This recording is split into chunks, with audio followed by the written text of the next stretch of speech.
Oi pessoal, tudo bem? Vamos falar um pouquinho hoje sobre o Mounjaro, a tizepatida. Essa medicação que está ganhando destaque direto aí, muita gente usando, principalmente para tratar a obesidade, para perda de peso e também para o tratamento do diabetes. Essa medicação, o Mounjaro, ela vem revolucionando o mercado nesse aspecto do tratamento de diabetes e obesidade. Ela se trata de um análogo de GLP-1 e, na verdade, é um análogo duplo, um análogo dual, que a gente chama, que ela atua não só na questão como análogo do GLP-1 e do GIP, que são hormônios incretínicos, são hormônios produzidos a nível do intestino delgado, que têm a função de estimular a liberação de insulina, reduzir ou suprimir a produção de glucagon. Com isso ocorre um retardo no esvaziamento gástrico e um aumento da saciedade, ou seja, uma saciedade precoce.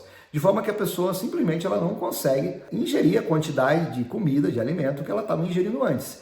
Então ela costuma diminuir ali em torno de 40%, 50% da quantidade de comida que ela consumia antes, principalmente alimentos do tipo carboidratos, doces, e ela simplesmente não consegue comer esses alimentos como antes. Com isso ocorre um controle muito melhor do diabetes e uma perda de peso mais acentuada do que as outras canetas antigas, como a semaglutida, que é o Ozempic, ou o Wegovy, como a liraglutida, que é o Victoza. Então, em termos de comparativo dessas medicamentos, por exemplo, a liraglutida, que é o antigo Victoza, ela tinha uma redução de perda de peso em torno de 5%. Já a semaglutida, que é o Ozempic, e depois o Wegovy, que é a semaglutida numa dose um pouco maior, a perda de peso chega ali em torno de 10% até 14%. Já com esse medicamento, com a tizepatida, o Mounjaro, a perda de peso chega em torno de 15% até 22%, 22,4% nos estudos que estão ainda em andamento.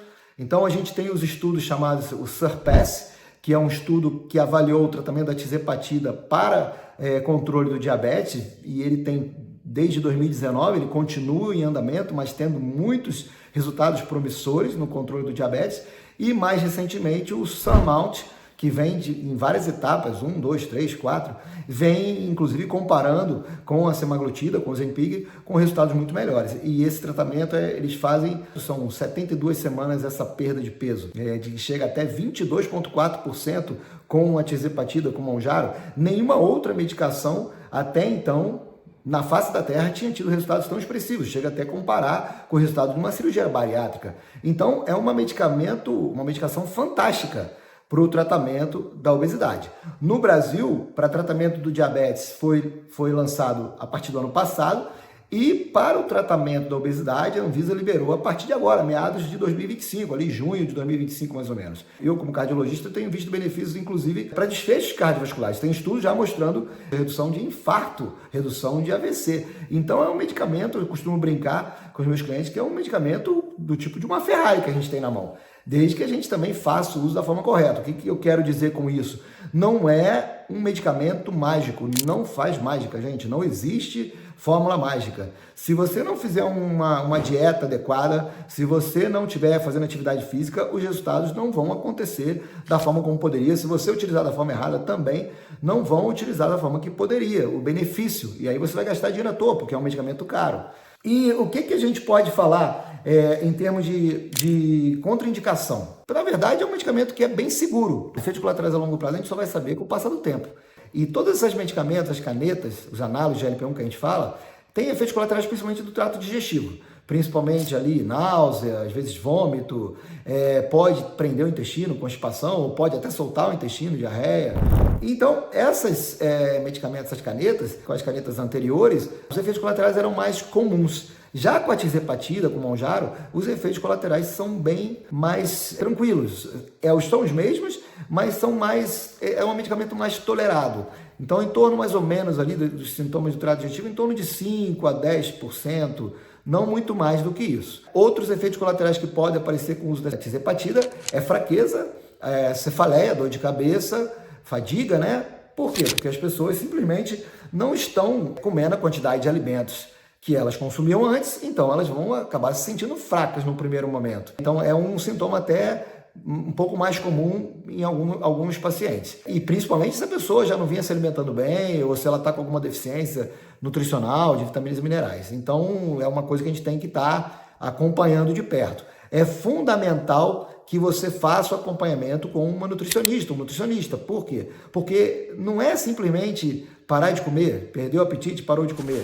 É fundamental que nesse processo que você está se alimentando menos, comendo menos, você corrija a tua alimentação. Comece a consumir alimentos mais saudáveis e diminuir os alimentos ruins, que você já não vai estar comendo mesmo porque você não consegue, mas porque você não está pensando em ficar usando esse medicamento pro resto da vida. Então a ideia é que você, nesse período, você readapte a sua dieta. Você, com o acompanhamento do nutricionista, você se adequa a uma nova dieta para que você possa depois desmamar essa medicação e poder dar continuidade depois já adaptado a uma nova dieta.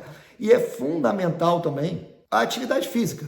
Então, no caso da dieta, o que são um efeito colateral que, na verdade, é o principal calcanhar de Aquiles desse medicamento, além, obviamente, do custo, que não é barato, mas o principal calcanhar de Aquiles dessas canetas, principalmente aqui do Atizepatida do Mounjaro, é a perda de massa muscular. E aí, realmente, é o grande problema, porque se você estiver perdendo gordura, mas estiver perdendo massa muscular junto, dependendo da quantidade que você perde de massa muscular, você tem grande chance de ganhar peso depois de novo, a hora que você parar a medicação. E se você já não tem muita massa muscular, você vai se sentir mais fraco ainda. Principalmente treinos de força, de carga, treinos resistidos, que é a musculação ou alguma variável da musculação. Então, isso é fundamental. Se você está usando essa medicação e você está fazendo acompanhamento com o nutricionista e está treinando, e muitas vezes a gente ainda tem que suplementar com algum aminoácido por fora, uma creatina, um Pepstrong, alguma coisa por fora, se você não tiver esse acompanhamento certo, tem grande chance de dar errado. Não vai dar certo, você vai perder peso no primeiro momento e vai ganhar tudo de novo depois. Então, tem que avaliar bem a forma que você vai usar esse medicamento. Em termos de uso, normalmente a gente começa com doses mais baixas, normalmente 2,5 ali, o protocolo, o guideline, fala que você tem que começar com 2,5 por semana, durante 4 semanas, e depois vai aumentando gradativamente para 5, depois para 7,5 a cada 4 semanas, de acordo com a necessidade. A dose máxima é 15 miligramas. Só que de 12,5, 15 miligramas por semana, normalmente é aquela pessoa que está muito obesa, que está com um IMC muito elevado. Normalmente, para as pessoas que estão precisando perder pouco peso, não precisa chegar nessas doses tão altas. Ali, numa dose menor, ali 2,5, 5, no máximo 7,5 miligramas por semana, muitas vezes a pessoa já consegue, principalmente se ela estiver focada nos treinos, fazendo ali o acompanhamento nutricional, o resultado é bem mais expressivo. E normalmente esses efeitos colaterais acontecem no momento que você está fazendo o ajuste de dose. E se tiver tendo esses efeitos colaterais, na maioria das vezes são situações que é possível você reverter fazendo o controle ali, usando algum sintomático, no caso para diarreia, para a constipação ou para a náusea. Normalmente isso aí é até relativamente tranquilo e é principalmente nessas mudanças de dose que acontecem e muitas vezes a gente não consegue aumentar a dose e aí a gente tem que tentar manter a dose que estava anteriormente. Mas assim, enfim, gente, é um medicamento muito eficaz, que tem realmente mudado a história, porque até então não tinha nenhum medicamento nesse sentido. Inclusive, para você ter uma comparação até com cirurgia bariátrica, é um medicamento fantástico. E está vindo novos medicamentos aí, análogos de GLP-1. Tem um que está chegando aí, que é a retatrutida, que é o famoso Godzilla, que está vindo para revolucionar, porque ainda vai desbancar a Atizepatida. Então, assim, tem muita coisa nova acontecendo nessa área aí, de tratamento de diabetes, de obesidade, que está deixando os médicos, os especialistas bem animados nesse sentido, mas obviamente, como eu disse, não é uma fórmula mágica, tem que saber usar, tem que ter indicação, não pode usar por conta própria. Cuidado com falsificações, tem muita gente falsificando esse medicamento. Então, comprar em outros locais, mercado paralelo, tem que tomar muito cuidado, porque tem muita falsificação também. Então, gente, se usado corretamente, esse medicamento vai trazer muito benefício aí para a tua saúde. Se for o teu caso, vamos correr atrás para fazer da forma correta. Não usa sem indicação médica, não tenta fazer de qualquer jeito, porque aí vai dar errado e você vai gastar, e não é barato, é um medicamento caro, tá bom? Então, esse era o vídeo que eu queria passar para vocês. Estamos à disposição, eu prescrevo, eu indico aqui na clínica, a gente faz o acompanhamento desses pacientes. Nós temos agora um nutricionista aqui na clínica. Então, e é interessante também que você faça durante o tratamento, eu aqui na clínica, eu faço uma bioimpedância. Uma vez por mês eu faço bioimpedância para ver se a pessoa está indo bem, se está perdendo, quanto de gordura está perdendo, e se está perdendo massa muscular, se a gente vai ter que fazer esses ajustes aí, corrigir a dieta, aumentar a oferta de proteínas e aumentar, de repente, entrar com alguma suplementação. Então, a bioimpedância ajuda bastante nessa questão da composição corporal para que o paciente tenha o melhor resultado possível. Então, esse era o vídeo. Se for interessante, compartilhe esse vídeo aí com algum amigo, algum parente que esteja precisando. e vamos em frente. Um abraço.